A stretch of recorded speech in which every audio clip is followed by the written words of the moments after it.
গুগলে যদি কখনো সার্চ করেন ফুটবল ম্যাজিশিয়ান কিংবা ফুটবল জাদুকর, তবে যার নাম আসবে তিনি আব্দুস সামাদ, একজন বাঙালি ফুটবলার যাকে এই নাম দিয়েছিল ইংলিশ মিডিয়া। যারা সহজে অন্যের প্রশংসা করতে চান না তারাই কিনা করেছিল এরকম প্রশংসা।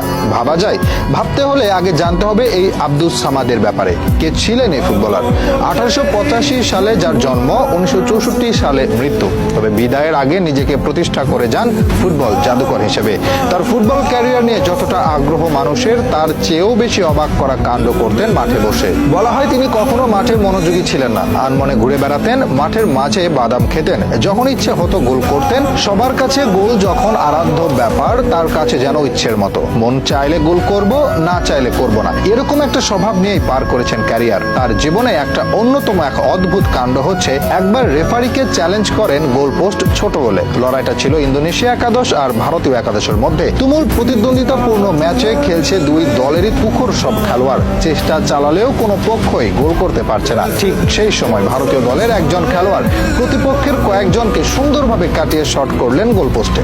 বল পোস্টে লাগলে রেফারিকে গিয়ে বললেন পোস্টের সাইজ ছোট, সেটা মেপে দেখতে। রেফারি ভাবেন মজা করছেন সামাদ, তবে তার জোড়াজুড়িতে পোস্ট মেপে দেখা যায় সত্যিই পোস্টের সাইজ ছিল ছোট।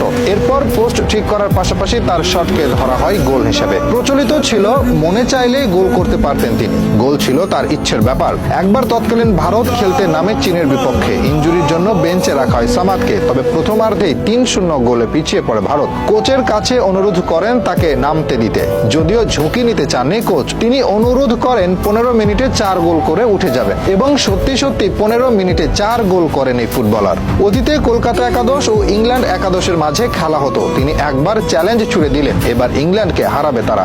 অহংকারী ব্রিটিশরা কথাটা ভালোভাবে নেয়নি, তারা চেয়েছিল ভারতকে বরাবরের মতো গুঁড়িয়ে দিতে।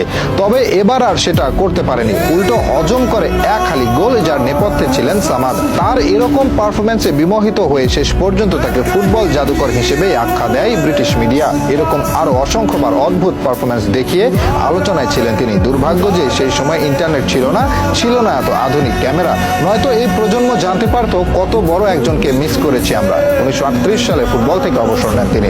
এরপর 1947 সালে দেশ ভাগ হয়ে গেলে তিনি চলে আসেন পূর্ব পাকিস্তানে। তিনি বসবাস করতে শুরু করেন দিনাজপুরের পার্বতীপুরে।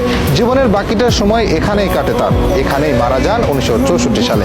এই প্রজন্ম মেসিকে জাদুকর ভাবলেও অতীতে জাদুকর হিসেবে পেলে, ম্যারাডোনা আখ্যায়িত হলেও ফুটবলের আসল জাদুকর ছিলেন এই আব্দুস সামাদ।